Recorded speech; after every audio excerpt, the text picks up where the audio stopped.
Está entrando no ar o programa T-Move, temas emergentes em movimento. O que te move? Olá, está começando mais um programa T-Move em sua 4ª temporada. Este programa é um projeto da Coordenadoria de Tecnologia Educacional da UFSM, a CTE, vinculada à Prograde, Pró-Reitoria de Graduação, em parceria com as rádios da Universidade 800 AM e 107.9 FM. Eu sou a Maria Aparecida Azolim, pedagoga da Coordenadoria de Tecnologia Educacional e apresentadora deste programa. Na técnica, conto com o Jonathan Ferreira e José Carlos Quartiero. Hoje, a nossa convidada é uma pessoa muito querida e muito especial. A Caroline Knack, que é médica pela UPF, neurologista pela UFFC, no Rio Grande do Sul, fellowship em cefaleia e dores crônicas pela USP, membro da Sociedade Cefaleias. Carol, seja muito, muito bem-vinda no T-Move. Obrigada, prazer estar aqui com vocês, pessoal. E eu não consigo dizer Caroline, vai ter que ser Carol. Para todos. Bom, hoje a gente vai falar de um assunto que talvez as pessoas podem dizer, mas o que tem a ver com educação? E eu penso que tem tudo a ver com educação, porque é uma doença que está muito presente, tanto que, segundo a OMS, a enxaqueca, que é principalmente do que vamos falar hoje, é a 2ª doença mais comum no mundo, afetando mais de 1 milhão de pessoas. E o Brasil figura com a maior taxa de pacientes incapacitados pela enxaqueca. Essa doença, ela tem algumas questões, né? Que às vezes as pessoas dizem assim, tô com uma dor de cabeça, tô com enxaqueca.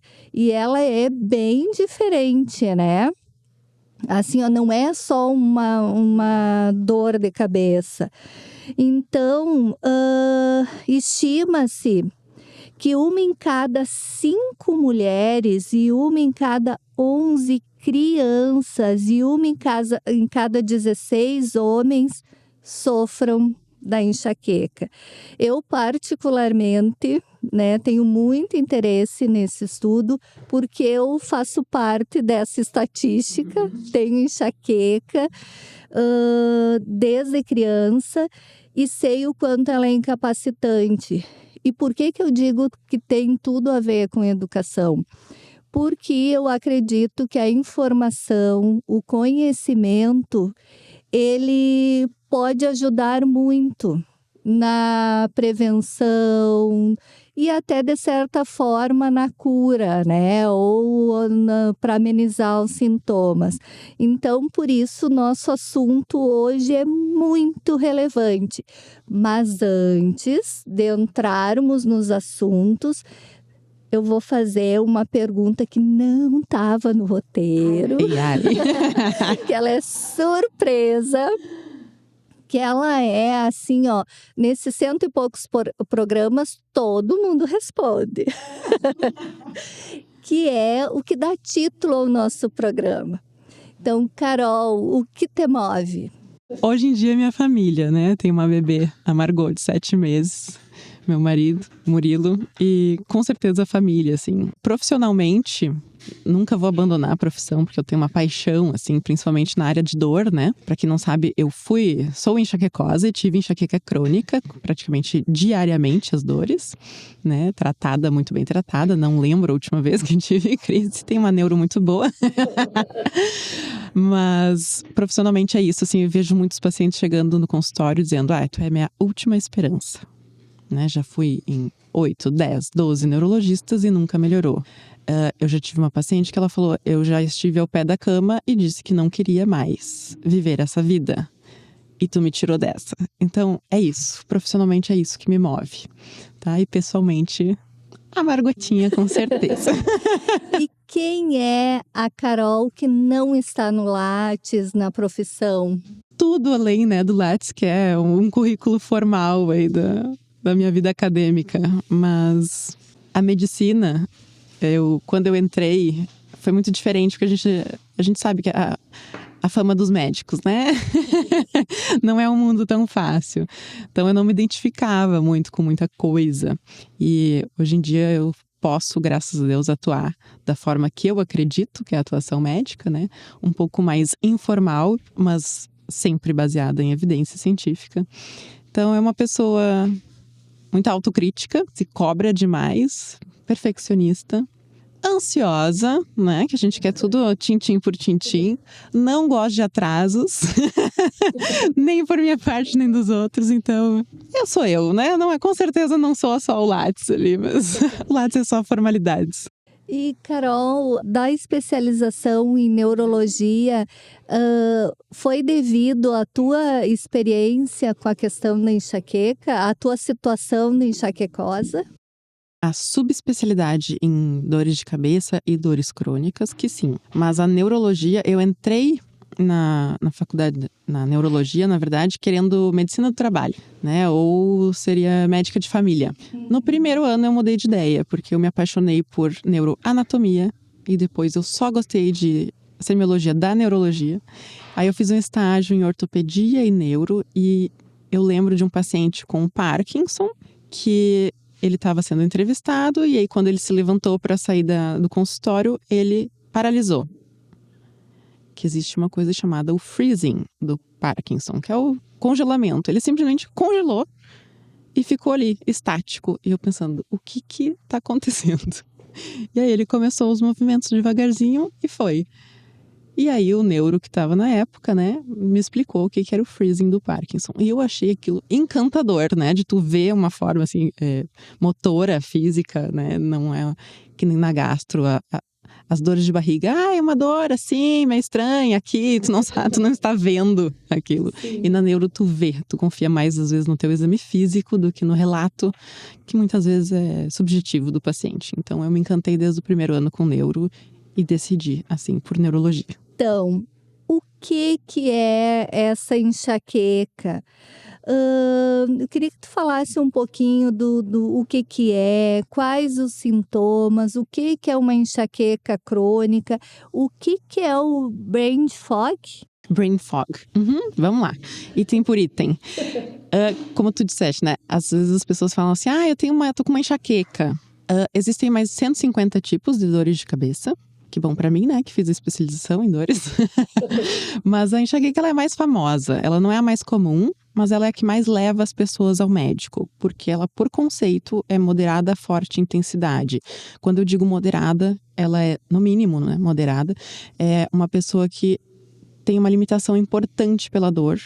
Tu vai trabalhar, tu faz as tuas atividades, tu vai na escola, mas tu vê que o teu rendimento, o teu raciocínio, eles estão, sim, muito prejudicados. A forte intensidade é que tu não consegue sequer ir a essas atividades, né? Então, ela vai muito além de uma dor de cabeça, primeiro pela fisiopatologia mesmo, que a gente não vai entrar em detalhes aqui por ser uma questão muito científica, mas ela envolve... costuma envolver náusea, vômitos, não são obrigatórios todos esses itens, mas a sensibilidade à luz, ao barulho, a cheiros. Se sabe hoje em dia que a enxaqueca ela envolve uma hiperexcitabilidade do cérebro. Então, é uma pessoa que fica muito sensível a esses estímulos. Então, realmente é a nível cortical, cerebral, né? Quando a gente fala do brain fog, é como se fosse uma obnubilação, assim, do raciocínio. A pessoa fica lentificada mesmo, né? Então, isso pode durar dias, inclusive, pós-crise.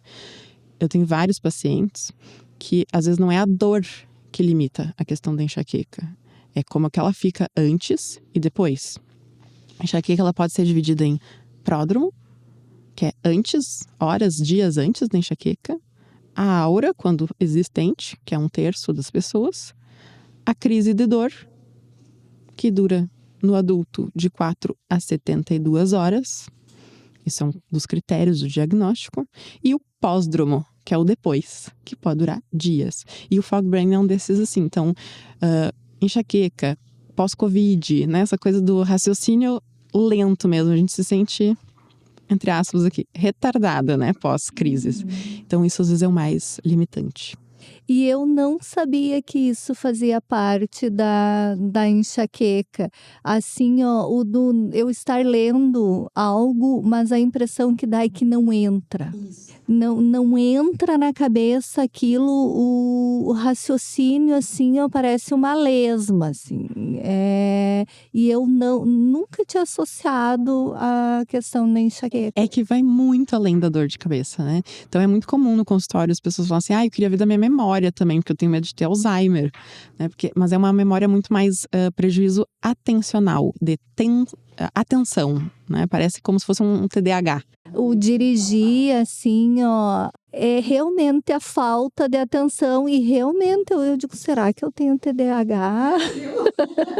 Mas daí a relação, porque não é sempre, é bem pontual, né? Não é uma coisa... Que faz a diferença, né, dos diagnósticos. E a questão da aura. O que é a aura? Só antes, eu vou só pontuar mais uma coisinha aí que eu acho importante, porque ontem um paciente questionou que às vezes as pessoas com enxaqueca, elas dizem assim, eu acho que agora é tensional, que eu tô com dor no pescoço, né, ou na região dos ombros, contratura muscular. Primeiro que não existe mais o termo tensional, tá? Só pra... tipo tensão é a dor de cabeça mais comum, é outro tipo, outra classificação, mas a gente falou dos pródromos, os sintomas antes da dor de cabeça. Os mais comuns é bocejos, um apetite aumentado por doces, além do habitual, e contratura da musculatura, dor na cervical, começar a estralar o pescoço. Então, isso faz parte já do início da enxaqueca. Então, por isso que eu digo, vai muito além da dor, né? Ela começa momentos antes. E daí a pessoa sente aquela vontade do doce, daí come o doce, dá a dor. O doce que provocou, né? Daí Isso, às vezes associa, né, com isso, mas não é essa relação, assim. É o início, realmente, do processo. E eu vejo, assim, que existe até um certo preconceito. Eu lembro uma vez que numa escola que eu trabalhei, eu colocando, porque eu não tinha tido condições de ir, né? E eu contando que o piscar, eu sinto cílios. Que é algo assim. O coração incomoda, parece que faz um barulho. E uma pessoa disse assim, nossa, mas como tu é sensível, né? Que é um certo preconceito, porque é realmente incapacitante.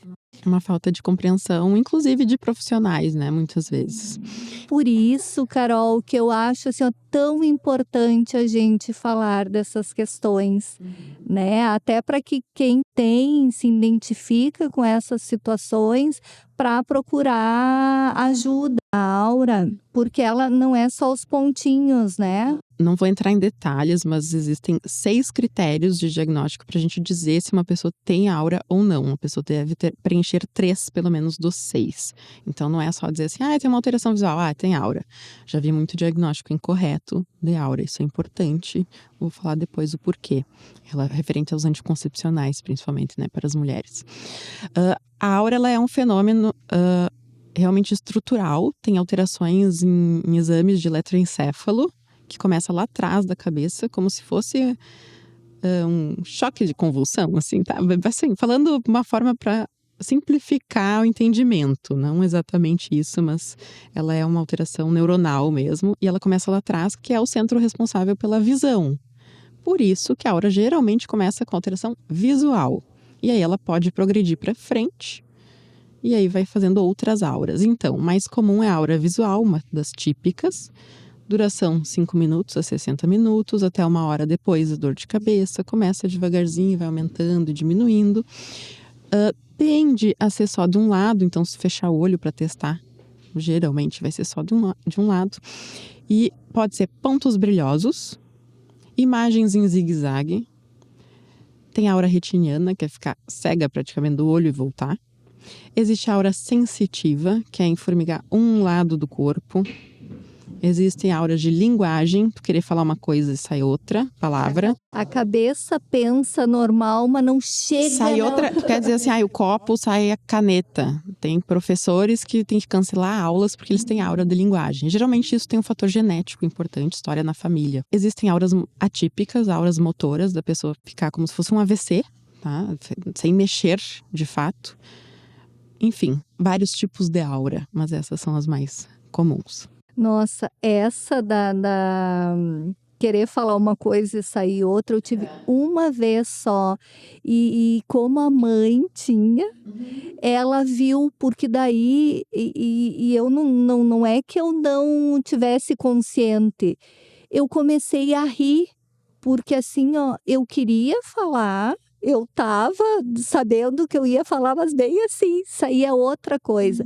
E a mãe viu e entendeu o que era, mas é uma coisa muito.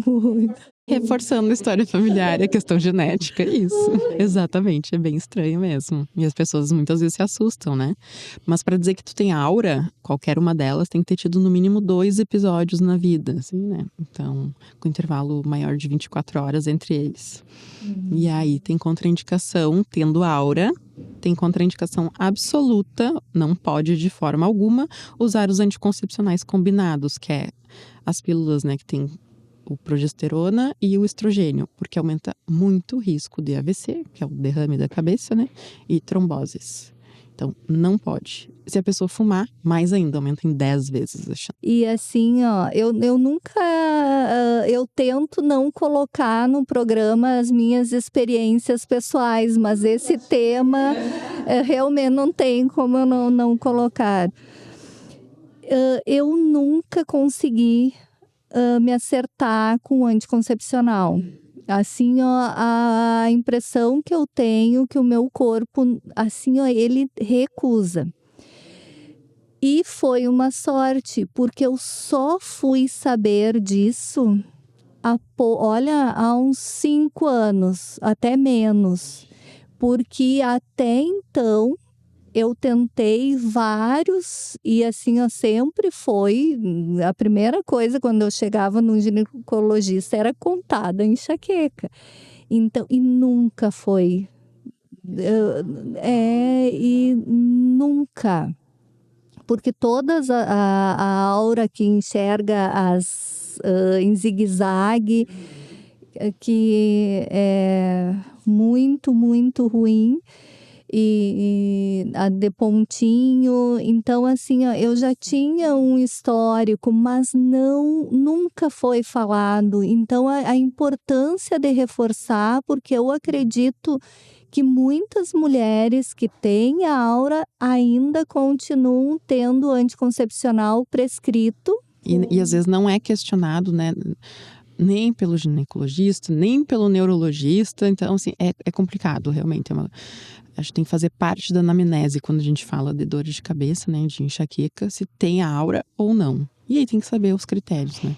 E essa questão que é similar a um AVC, não tem pessoas que vão para o hospital achando que é um AVC e até chegam lá e de repente tem um diagnóstico confundindo? Bastante. O primeiro episódio, como eu falei, ele não fecha critérios de aura, porque tem que ter tido no mínimo 2, então o primeiro sempre é investigado. Muitas vezes a gente vê criança com a migrânia hemiplégica, essa de ficar paralisado um lado do corpo. Então, é um déficit transitório, né? Ele vai cessar em poucas horas, mas tem que ser investigado. Então, tu faz o exame de imagem para descartar, sim, AVC. E aí, depois, tu vê se tem relação com a dor de cabeça, né? Tu faz todos os critérios, vê se preenche. E tendo outro episódio, aí tu não precisa ficar investigando todas as vezes que a pessoa tem, né? Vai ser sempre semelhante, mas aí dá pra fazer até pesquisa de algumas mutações genéticas, no caso da hemiplégica. E por que ela é mais comum em mulheres? Tem algum estudo? Tem a questão hormonal muito forte, principalmente do estrogênio. Tanto que ela costuma acontecer depois da primeira menstruação e tende Isso não é uma regra absoluta, mas tende a melhorar após menopausa. E a gente brinca na neuro que um dos melhores tratamentos para enxaqueca é engravidar.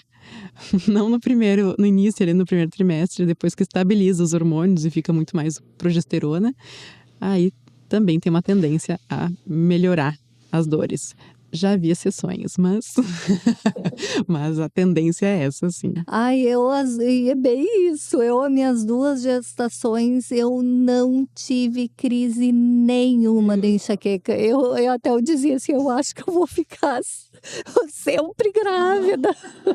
E quem sofre de enxaqueca, qual é o tratamento? O que tem?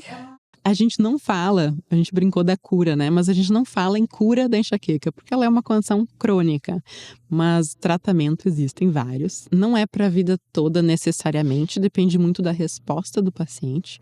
Geralmente a gente faz o tratamento, isso é discutível por literatura, mas o último Congresso Brasileiro de Cefaleias foi estipulado assim, de fazer 1 ano a 2 anos de tratamento com uma remissão boa. A ideia do tratamento é que a pessoa tenha no máximo 3 crises por mês, a 5, ou que sejam muito menos limitantes. Então, aquela dor que antes te limitava o mundo, as atividades, tu deixava de viver por causa delas, fica menos intensas e tu consegue fazer a tua rotina do dia a dia. Tratamentos dos mais diversos, né? Eu mostro sempre uma lista de remédios e possibilidades para os pacientes, porque eu sempre brinco, se fosse um só a funcionar, ia ter só um na lista. Não é o que acontece, né? Então, infelizmente, a gente tem que ir testando dentro daquele percurso que a gente já tem trilhado para ver as possibilidades que dá mais certo de forma individual. Mas se vocês forem ver, todos os remédios para enxaqueca, eles foram criados inicialmente para outras coisas. Então, tem remédio que foi criado para convulsão, que alguns se descobriram que deram certos para enxaqueca, como a lamotrigina, muito interessante para quem tem aura. Ácido valproico, também é um anticonvulsivante. O topiramato, né, um remédio. Eu vejo muitas vezes a dose errada sendo prescrita, mas enfim. Remédios para depressão, venlafaxina, a amitriptilina, que foi criado para ansiedade, para insônia, outras medicações para tontura, flunarizina também pode ser usado. Enfim, opções tem. Todos os remédios são drogas, têm seus possíveis efeitos colaterais. Por isso que a gente vai fazendo essa avaliação. E as doses são específicas para enxaqueca. Então, as doses muitas vezes são maiores, por exemplo, antidepressivos. Numa dose pequenininha, já atua em ansiedade e depressão, mas para dor a gente sabe que são doses maiores, superiores. Temos também outros tipos, né, de medicamentos, mas todos esses que eu estou citando aqui pela boca, remédios via oral, eles são tratamentos diários, de uso diário, para evitar mesmo as crises. E aí a gente tem os remédios para abortar a crise, né? Que quando a gente fala assim, o remédio certo para você é o remédio que toma no início da crise, tem que ser no início, e até 2 horas depois, no máximo, tem que estar sem dor. Caso contrário, o remédio não está adequado para você, e aí teria que usar outra medicação. Tá? Então, é a tua dor de cabeça que está melhorando por conta.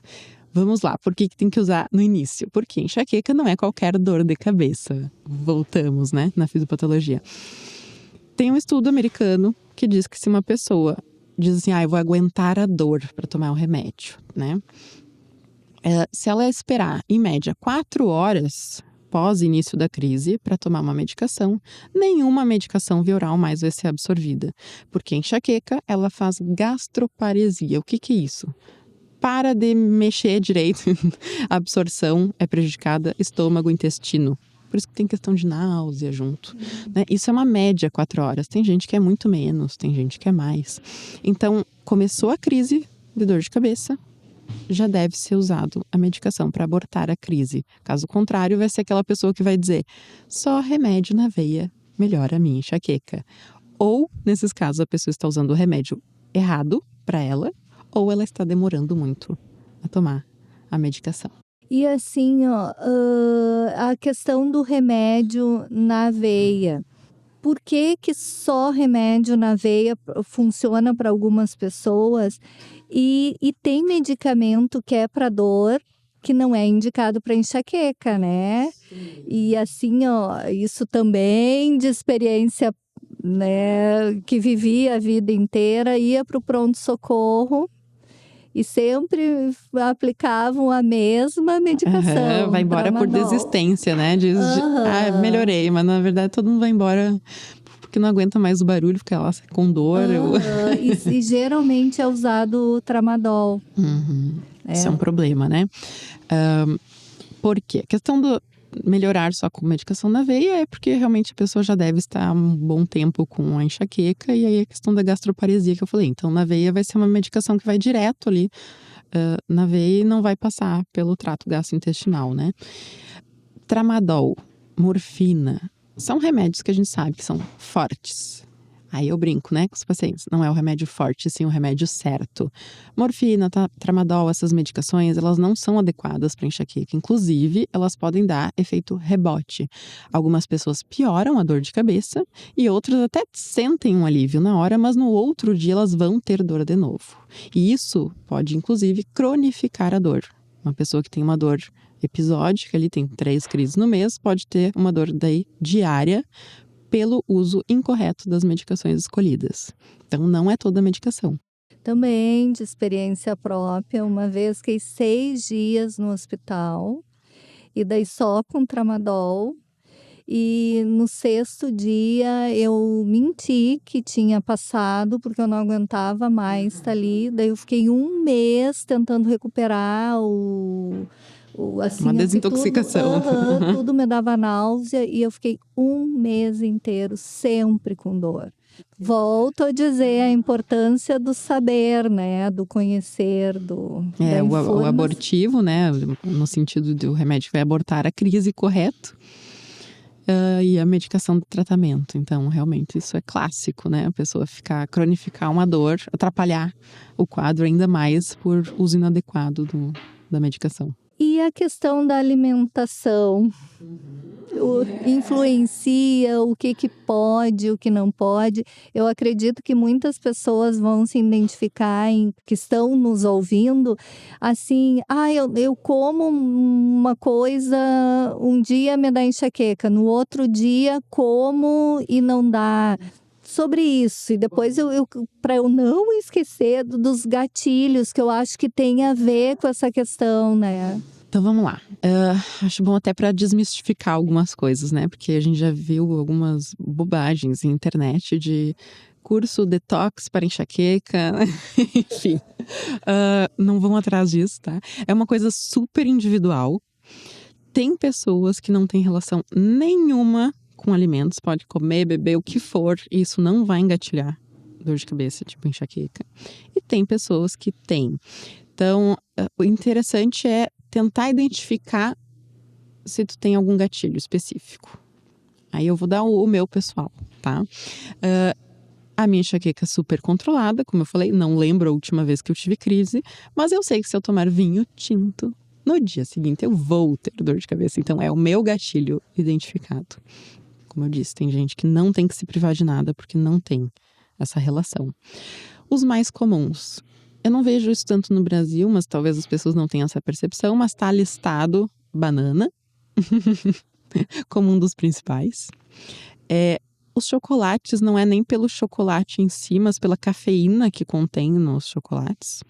Então, por exemplo, o chocolate amargo, ele contém mais cafeína do que o meio amargo. E o chocolate branco, por causa da ausência do cacau ali, a forma como ele é feito, não tem. Então, tende o chocolate branco a dar menos gatilho para dor de cabeça. branco. Então, é variável, como eu falei, é muito individual, né? Mas geralmente é questão de excessos. Então, é o excesso de cafeína. Porque vamos falar da cafeína, né? No remédio mesmo, muitas medicações para não ter dor de cabeça, para abortar a crise de dor de cabeça, elas contêm cafeína, porque melhora a absorção do remédio. Então, é a quantidade de... O que a gente fala de excesso de cafeína? A gente se perde aqui no Rio Grande do Sul um pouquinho por causa do chimarrão, né? Na contagem. Mas seriam 3 xícaras ou mais de café, já é considerado excesso. Então, é tudo excesso de gordura, excesso de condimentados, excessos. Tem pessoas que qualquer pedacinho vai fazer? Sim.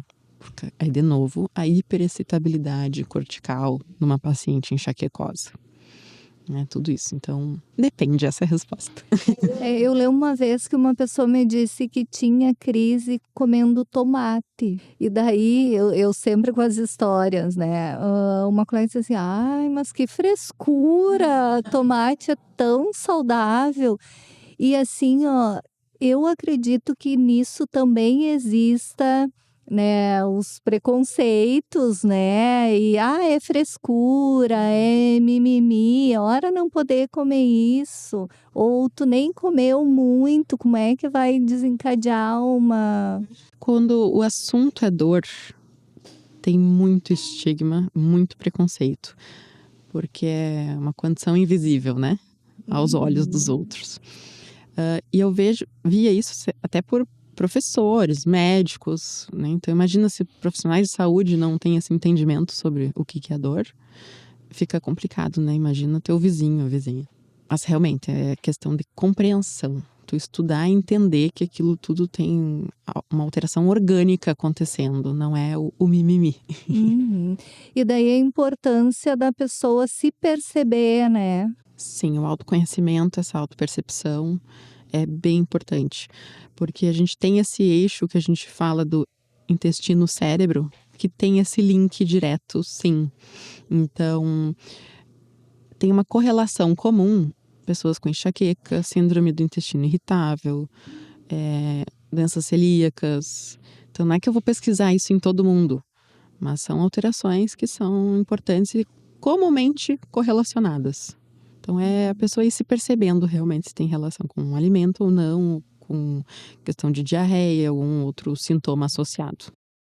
E o sono? A gente tem um tripé, né, na abordagem do paciente com dor. Dor geral, isso, tá? Não é só para os enxaquecosos. A gente sempre avalia humor, intestino e sono. Por quê? Nenhuma dessas coisas, elas causam a dor, mas se tu já tem uma dor de base, tu não corrigir humor, intestino e sono, ele vai perpetuar a tua dor. Então é uma coisa que vai atrapalhar o nosso tratamento se a gente não corrigir esses fatores. Então o sono, sim, ele é bem importante, né, para a questão de dores de cabeça e qualquer outra dor. Então é importante a pessoa investigar se tem apneia, se tem... Não dorme. obrigatoriamente, né? Existem algumas características da dor de cabeça que a gente pode pensar em cefaleia, é um nome chique para dor de cabeça geral, por apneia, tá? Então, uma dor mais pela manhã, né? Então a gente questiona se a pessoa tem cansaço durante o dia, se ela tem roncos. Uma das coisas que eu comumente faço no consultório é medir a circunferência do pescoço da pessoa, porque isso é um dos preditores de maior risco de ter ou não apneia do sono. Na mulher brasileira acima de 35 centímetros, pronto, agora vai todo mundo em casa se medir. Eu já vou anotar aqui, ó. Vai virar um problema, você vai É acima de 35 centímetros a mulher. Já vou chegar em casa e vou medir.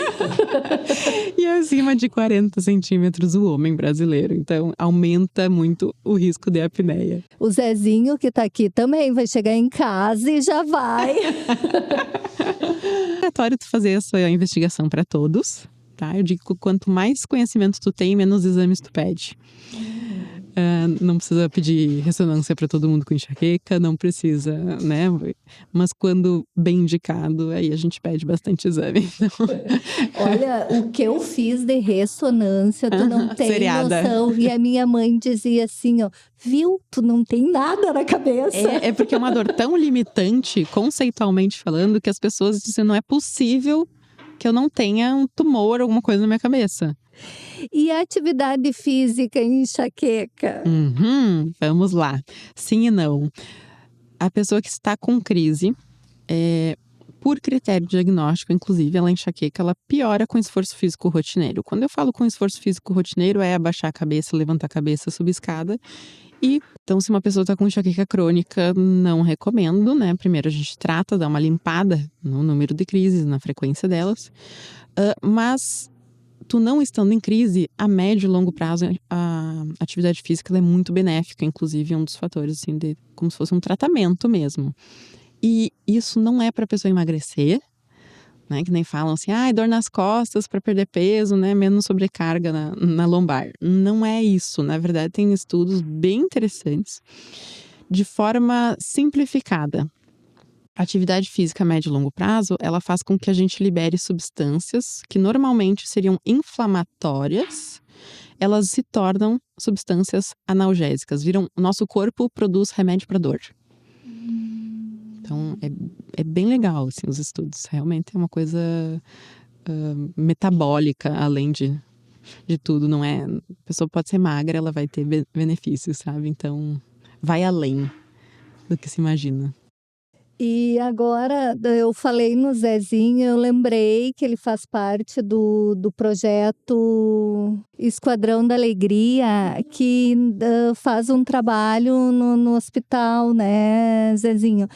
E assim, ó, o rir, a ter uma vida mais leve, né, realmente com riso, com alegria, ela tem alguma coisa a ver? Sim, aí a questão também de substância, hormônio, né? Vira substância analgésica, né? Também. Aí os pacientes falam, eu já fico imaginando alguém escutando em casa, falando assim, mas eu tenho muita dor, como é que eu vou rir?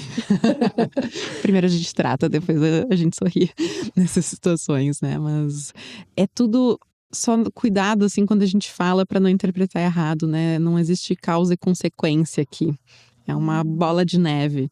Então, eu escuto muitos médicos falando assim, essa dor é por ansiedade, tá deprimida. De novo, ansiedade e depressão não dão dor alguma. Então, a pessoa já tem uma dor de base. A ansiedade e depressão pode, inclusive, ser uma consequência, né, de um padrão crônico disso. E elas, com certeza, podem engatilhar, piorar essas crises. Por isso que a gente atua nessa parte também de humor. Então, sim, faz bem, é tratamento, é viver bem. Carol, e sobre a questão do tratamento? Tu falaste nos medicamentos. Isso. Mas é só isso que existe? Não, graças a Deus não, né? A gente tem alguns naturais também. Naturais só entre aspas aqui, porque a gente faz formulações manipuladas em farmácias de manipulação. Então são sintéticos por serem feitos dessa forma. Mas tem suas indicações específicas. E temos os injetáveis. Então vamos falar dos injetáveis. Bloqueio de nervos periféricos. A gente tem uma ramificação de nervos na cabeça, que a gente consegue palpar isso no exame físico, no consultório mesmo. E fica muito sensível. Muitos pacientes até falam, eu boto a mão na sobrancelha quando eu tenho dor, num pontinho específico. E tem um dos nervos que passa nessa região. Então a ideia é, tanto na crise como forma de tratamento, o bloqueio é nada mais do que um anestésico que a gente aplica naqueles nervos para tentar impedir essa informação de dor se perpetue. É bem interessante porque ele é seguro, inclusive, na gestação, que é um dos momentos que a gente mais quer evitar remédios, né? E seus efeitos colaterais. Então, o bloqueio é seguro dessa forma. Vai funcionar para todo mundo? Não. Assim como qualquer outro tratamento. Mas, por literatura, 2/3 dos pacientes respondem muito bem. Uma estimativa minha é que 6 a cada 7 respondem muito bem. Então, até um pouco melhor do que... Acho que depende também muito da técnica que cada pessoa fez, né, nesses estudos. Existe também o Botox, né, toxina botulínica para enxaqueca crônica apenas. E entrando no conceito de enxaqueca crônica, não é quem tem há anos enxaqueca, e sim quem tem 15 dias ou mais de dor de cabeça por mês, há pelo menos 3 meses no último ano. Aí o Botox é bem interessante. Aquele para ruga? Ou para rugas, exatamente. Mas aí para estética, para ter uma ideia, a estética ela usa assim 40 unidades, 50 unidades de toxina botulínica do Botox por sessão. No protocolo, é um protocolo bem específico, chamado protocolo Preempt, são 31 pontos de aplicação na região ali da testa, na lateral, aqui perto da orelha, atrás e na região de trapézio, que é perto dos ombros ali, com intervalos de 3 meses entre cada aplicação. Então é um protocolo bem específico, uma técnica na hora da aplicação, da injeção, a angulação. Não é qualquer profissional, não é todo neuro que faz, né? E ela funciona só para enxaqueca crônica ou de alta frequência, quem tem 12 crises ou mais por mês. Não foi estudado para episódica, quem tem 5 crises, vamos supor, por mês, e não teve benefício. Então a indicação tem que ser conforme literatura. Mas é bem interessante, assim, a resposta dela. Acho que ajuda muito. E o efeito não é só questão, porque relaxa a musculatura. Não. Ela impede a produção de uma substância a nível ali perto, na região da medula e no cérebro, que é uma das responsáveis da enxaqueca. E além da toxina, nós temos também algumas pessoas falam de vacina para enxaqueca. Eu não gosto desse termo porque não é uma vacina, é um tratamento, mas ele é injetável. Então, aqui no Brasil nós temos 2, que são os anticorpos monoclonais para enxaqueca. Esses sim são os únicos remédios que foram criados para enxaqueca e não para convulsão, para depressão, que acabou se utilizando. A gente tem o Ajove e o Engalite, tá? São 2 injetáveis. É uma vez por mês a aplicação, como se fosse uma caneta de insulina para diabetes, só que maior. Faz uma aplicação na região da lateral ali do braço, ou na barriga, na região da coxa, uma vez no mês. E é isso. No mínimo 2, 3 aplicações para saber se tem resposta. Sem efeitos colaterais. Não tende a ter nenhum, a não ser dor local na aplicação, enfim, né? O efeito colateral, eu brinco com os pacientes, é no bolso. Mas ele custa, em média, R$ 1.200 por mês. Mas tem alguns descontos, assim.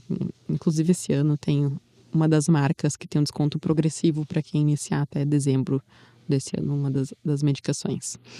Mas eu sempre falo, às vezes os pacientes gastam uma fortuna pipocando de médico em médico, neuro em neuro, e fazendo 1000 medicações e tratamentos que não têm evidência científica ou com a técnica incorreta, né? Eu já escuto muito isso, assim, eu já fiz o Botox para enxaqueca, não deu certo. Como é que fez? Pontos que sequer existem no protocolo.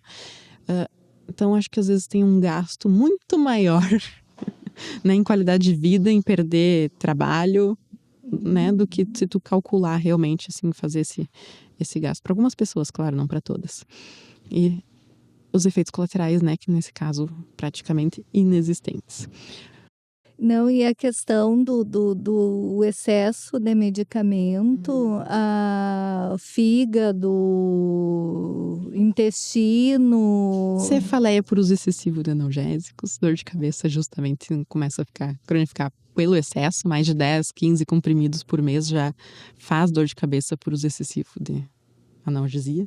Nossa, então a pessoa toma remédio para passar a dor e ela acaba tendo mais dor. E isso aí é um auto-boicote, né? Por isso que, infelizmente, o que a gente mais vê é essas cronificações, porque é muito fácil o acesso. Vai na farmácia, eu vou querer aquele ali.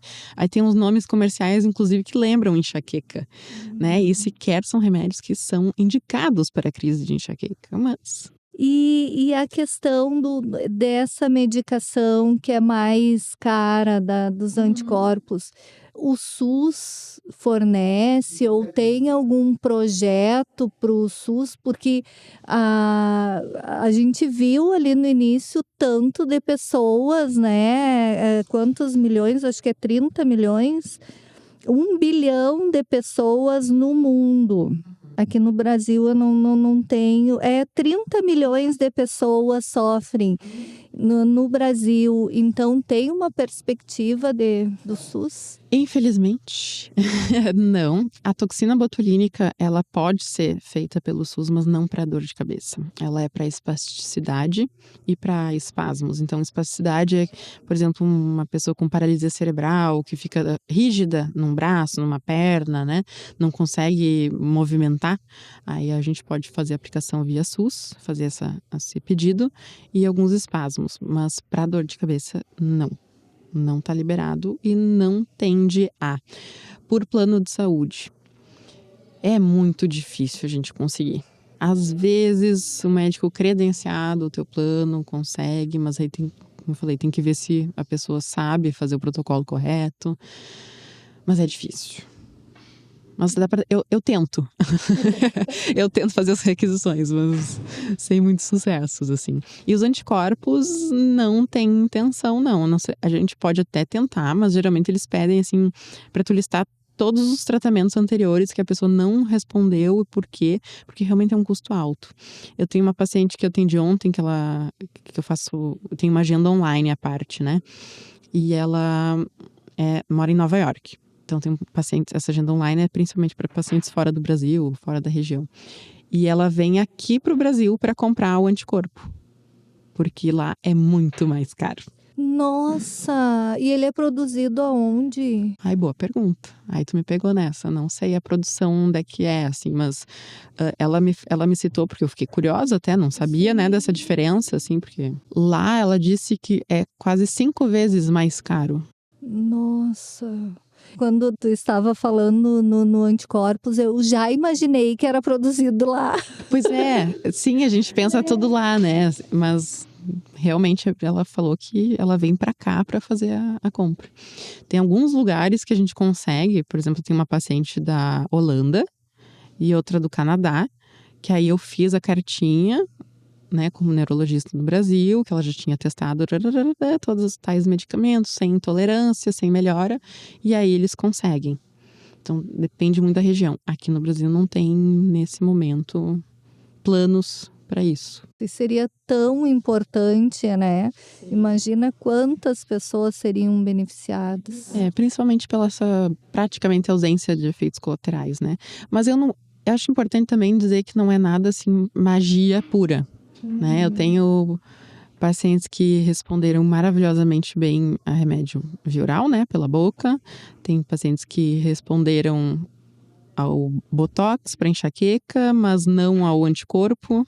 Pacientes que responderam ao anticorpo, mas não ao botox. Pacientes que precisaram de tudo: remédio pela boca, botox e anticorpo. Então, assim, não achar também que ai, nossa, é mais caro, então é perfeito. Ele é muito bom, sim, porque ele foi feito pensando, né, no mecanismo de ação, mas dá pra gente tratar de outras formas também. Por que ele faz esse efeito tão, assim, importante e que resolve a questão na maioria das pessoas? Isso, que também é o objetivo dele também, mesmo que os demais, no máximo 3, 5 crises por mês, com menor intensidade, não é assim, ai meu Deus, tive uma crise, não, tudo bem. Porque ele atua diretamente nessa substância que eu estava citando, que é o CGRP, que ele faz um dos mecanismos de ação que se acredita fortemente na causa, na questão do acontecimento da enxaqueca. Ai, vamos ficar na torcida que chegue um dia no SUS seria e que ótimo. os sofredores, os enxaquecosos consigam, né? Porque realmente é algo limitante. Carol, ainda sobre a questão dos gatilhos ou do que pode desencadear uma crise. Tu falaste na apneia, a questão do bruxismo, ele também pode... Sim, pensa assim, ó, uma pessoa enxaquecosa, qualquer desconforto, dor do pescoço para cima, o nosso cérebro está condicionado a entender como dor de enxaqueca. Então, se tu tiver uma dor no pescoço, um bruxismo, uma disfunção de ATM, uma sinusite, né, tudo isso vai desencadear crise de dor. O que chama muito atenção, pensando em bruxismo, disfunção de ATM? Um paciente que ele fala assim, minha enxaqueca é só do lado tal, só do lado direito ou só do lado esquerdo. Isso é algo que deve ser chamado a atenção do profissional, porque a enxaqueca, conceitualmente, ela tem um predomínio de um lado, não exclusivamente de um lado. Então, eu tenho geralmente mais do lado X, mas não exclusivamente. Então, geralmente, isso está associado, sim, a bruxismo e disfunção da TM. E é importante ser avaliado isso em consulta, porque a gente facilmente consegue identificar isso na avaliação, no exame físico. E, inclusive, identificando-se o bruxismo, muitas vezes não precisa, assim, não é necessário a placa, né? Tem fisioterapeutas, graças a Deus, em Santa Maria tem ótimos fisioterapeutas especializados em bruxismo e disfunção de ATM para dor de cabeça. Então a gente faz esse link e tem medicações que são no hall do tratamento da enxaqueca que podem piorar o bruxismo. Então a gente vai evitar, obviamente, isso. Nossa. Então tem todo esse cuidado, né? Então não é auto se medicar, não é com qualquer profissional, porque cada remédio escolhido, tu tem que ter realmente uma teia, assim, né? Linkada com as outras comorbidades do paciente, incluindo bruxismo e disfunção DTM. Tem remédios, por exemplo, para tratar enxaqueca, que eles podem dar crise de asma. Se tu não questionar para o paciente, pode causar um problema sério, né? Tem remédios que podem dar insônia, tem remédios que podem dar pedra no rim, e se tu não questiona esse histórico, tu simplesmente vai dando remédio e causando outros danos. Carol, deixando um pouquinho a enxaqueca, que tenho certeza, né, que esse programa ele é muito importante, muito esclarecedor. Mas mudando um pouquinho, que o nosso público, a maioria são professores, alunos de licenciatura. Mas quem não está em sala de aula e que tem bebê como a Margot, eu queria te perguntar qual é a importância dos estímulos neurológicos para os bebês. Tudo, né, Maria? Porque assim, eu vou falar de forma bem objetiva. A gente vê muito. Hoje em dia eu não atendo mais crianças e vou ser sincera, o motivo principal, muitos pais levam suas crianças porque eles querem polimedicar a criança. E isso não dava certo com o meu raciocínio e minha forma de atuar. Mas de qualquer forma, a gente é muito ativo, a gente faz muitas coisas, né? É um mundo muito atarefado e todos nós temos que cumprir objetivos. Mas tem muita criança agora com atraso de fala, né? Com problemas de desenvolvimento motor, de linguagem, com diagnósticos de autismo, e muitas vezes isso é falta de estímulo na primeira infância. Então é aquela criança que deixada para ver TV o dia inteiro, e aí eles têm sim um atraso importante, muitas vezes. Não vou dizer que todos vão ter, não estou julgando os pais que, né, são atarefados, não conseguem, mas eu acho sim a importância de tu ter um momento de real qualidade com o bebê, né, de contato visual, de conversar. A importância, assim, ó, eu vejo muitas crianças com diagnóstico de TDAH, que na verdade é hiperestímulos. Então, dão muito brinquedo, muita coisa ao mesmo tempo, tá lá o tapetinho, vários brinquedos em volta, com barulho, com luz, com sei lá o quê. Gente falando, música, enfim. A criança, ela tem que estar ali, focada, brincando, ter momentos de fazer isso em silêncio, para ela ter o foco, não se dispersar de forma fácil. E, se possível, né, olhar e às vezes tá o adulto ali, né? E aí sim, tu brincar, ter o lúdico. O que eu faço, né, particularmente com a Margot? Eu escondo os brinquedos e deixo uns 2, 3 brinquedinhos. E aí ela vai brincando, eu vou fazendo a historinha, daqui a pouco ela brinca sozinha, eu tô ali, né? E depois eu tiro aquele brinquedo, coloco outro. Então não ter esses hiperestímulos, né? Claro que cada um tem a sua realidade, né? Mas é uma orientação importante, porque realmente tem muito diagnóstico de autismo e TDAH, e muitas vezes, muito, muito, muito comum, é a questão da formação ali na primeira infância, da falta de desenvolvimento, né? Da falta de estímulo adequado. Carol, eu sempre falo, eu acho que quem acompanha o TEMOV já me viu falando muito, muito sobre isso. E eu sei que eu sou repetitiva, mas é uma preocupação, é o meu foco de pesquisa no momento, que é o uso das telas por criança. A gente teve recentemente a entrevista com o Jonathan Haidt no Fantástico, que ele escreveu o livro Geração Ansiosa, que é um livro que eu queria tanto, o livro que eu comprei na pré-venda. Eu tive que ficar esperando um tempão para conseguir o livro. E ele faz um alerta. E usando as tuas palavras, não é uma questão de julgar os pais, né, que fazem isso, mas é um alerta Ele coloca, a pesquisa dele é desde 2007, quando começou o iPhone, e que ele começou a perceber o grau de ansiedade, né? E lá eles já conseguem fazer essa pesquisa, né? Dos adolescentes que estão hoje, que cresceram nessa geração com o iPhone. Então, ele coloca que as telas, qualquer tipo de tela, só a partir dos 6 anos. E redes sociais só a partir dos 16.